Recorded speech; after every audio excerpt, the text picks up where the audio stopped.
I want to go back to this moment in the ICU when a nurse hands you a journal and says, this isn't just happening to Chris. This is also happening to you. Mm-hmm. What was that moment like for you when somebody said, we understand what he's going through, but you are also going through something pretty intense?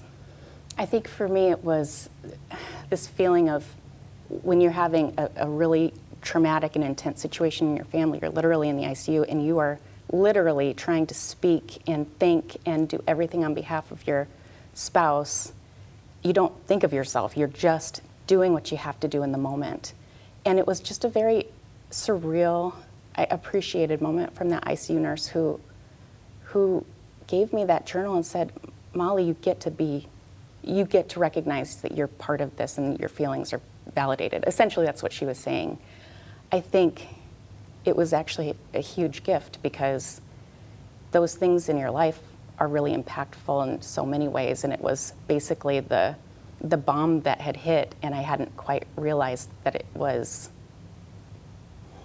I don't know, it was going to have reverberations in my life too. Have you found already that those words, because I know in this book immediately I was writing down things that you had said that were relevant to the difficult times in my life that are still echoing, and your words were still helping me. Have you heard from other people who have said, yeah, when you said, don't pitch your tent in the valley of death, when you said, hell lives up to his reputation, that was me. That was me in my hospital room and my story. Have you heard that your words have helped other people who have gone through really difficult things? I have. And to me, when I know it's brought value to other people, that's such a gift to me.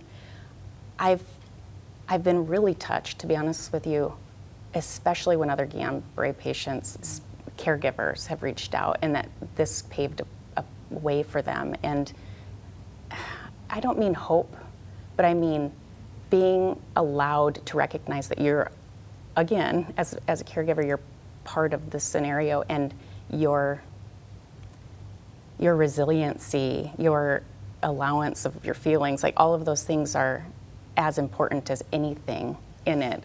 It's been really meaningful to me to know that a project that was really for me and my family has created some value, like some soul searching in others.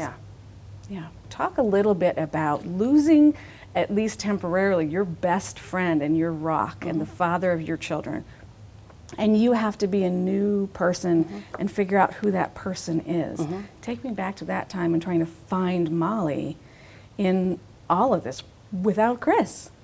You know, I think when you get married and you're in relationship, you realize, well, maybe you don't realize, but there is a series of compromises that you just find a way to morph into one. And where you're strong, you take that, and where your spouse is strong, they take that.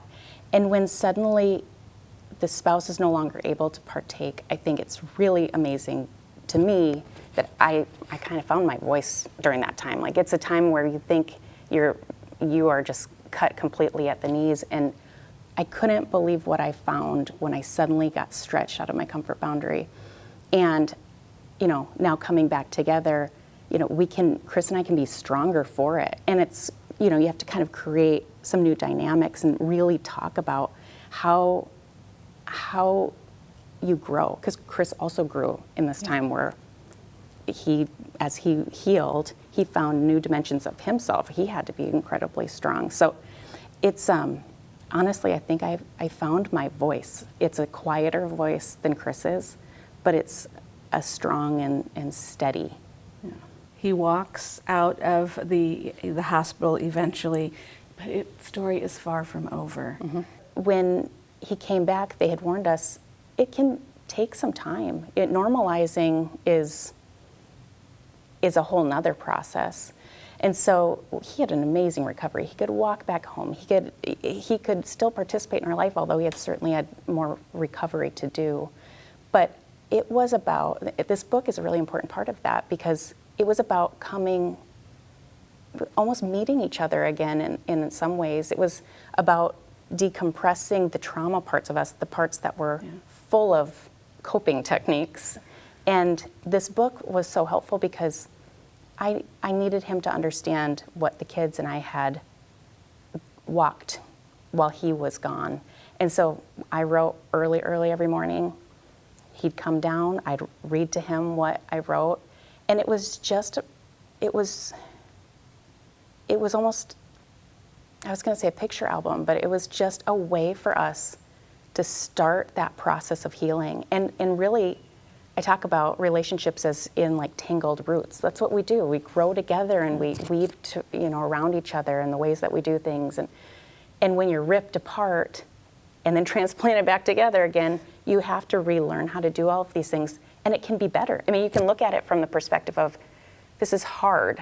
It actually is hard. It's hard to come back together. You think it's a happy ending story, but you actually are sorting through all the things that have happened.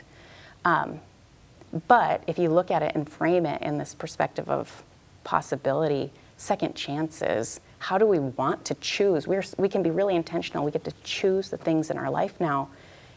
Then you start to see, like, okay, as you start to grow, these roots start coming together and you're getting planted and settled again, that it really is an opportunity. But that's life. I mean, life is a series of separation and coming back together. I mean, what isn't? That is, I kind of look at it as like, we're always recovering in some ways from life, but that's the opportunity if you want to look at it like that anyway. Yeah. Molly Weisgram, it's a beautiful book, highly recommended, and thank you for sitting down with us today to tell us just a little bit about it. Thank you.